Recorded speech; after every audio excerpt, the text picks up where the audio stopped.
to gear up for another podcast. How are you, sir? I'm good to go today. All right. So our topic is from growth to governance, the phase of wealth no one prepares for. What does governance mean in the context of personal wealth? Well, governance is how decisions are made, coordinated, and enforced across investments, taxes, entities, family members, and advisors. Growth builds wealth, governance protects it. Why do people struggle when they move from growth to governance?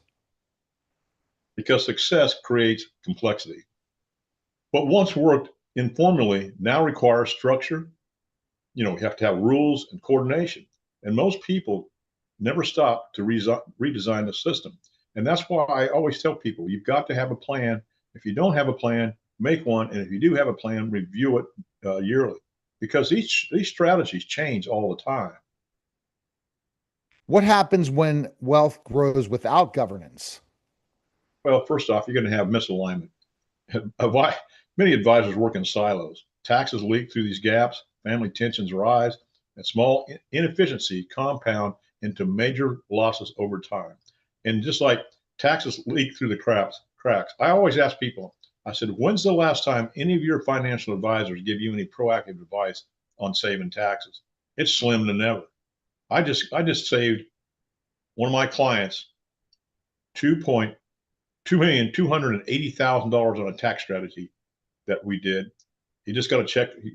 In fact, he emailed me today. He's got a check for $680,000. One of them because he's getting those over a 4-year period, I think, or 3-year this month. Excuse me, he's getting in 2026, but it's 4 different payments.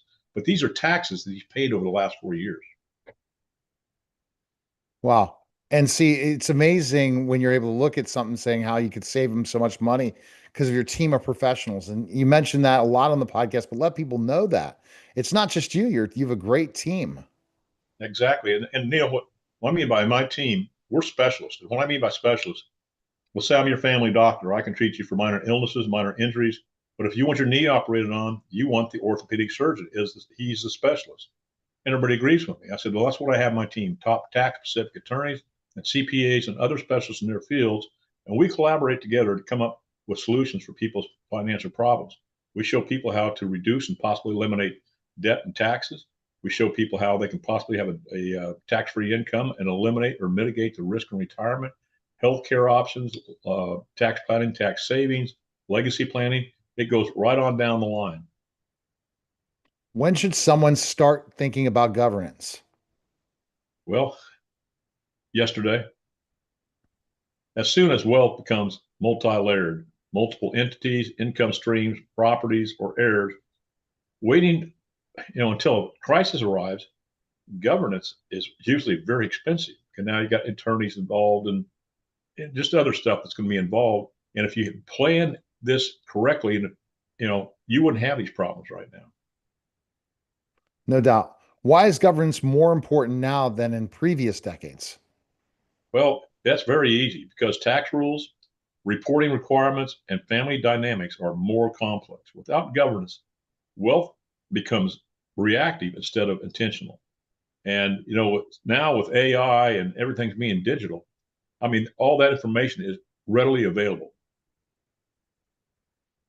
What does good wealth governance actually look like, Alan? Well, you have to have a clear decision authority, aligned advisors, and make sure those advisors are looking out for you and not their company themselves. Especially when you've got a fee-based advisor that's supposed to be a fiduciary, and he tells you to do something that he doesn't, have anything to do with, but it's the best thing for you. Documentation strategies and systems that evolve circumstances as circumstances change. Governance isn't control for its own sake. It's clarity with purpose. And again, I just can't go over people. They go with their advisors. They've been with 10 or 20 years, but they never want to listen to anything new. They think all these old strategies are going to be working for them. In this day and age, that's not possible. Because we talk about the tax system. We talk about the healthcare system. You have every one of those systems in place with your team of professionals. And that's like, you know where to guide them and give them the right strategies to make sure that they have a great retirement, tax free, and not run out of money. Exactly right. So the best place people can contact you to schedule a call, and you have a great calculator on the website at strategicwealthstrategies.com where people could see what the retirement looks like, right? Yeah, it's a tax retirement. I mean, excuse me, your tax retirement calculator. But they can always call me. I don't charge my consultation, Neil. It's all about education, and everybody needs to know this. But they can call me at 910-551-1046. Go to my website at www.strategicwealthstrategies.com, or you can email me at strategicwealth, the number zero, at gmail.com. And I look forward to helping everybody. Again, I don't charge my consultations. No doubt. You don't charge for them and you provide the advice that's needed for people and can help them grow and be happy and healthy. Appreciate it, Alan. That was the Strategic Wealth Strategy podcast, guys. Take care.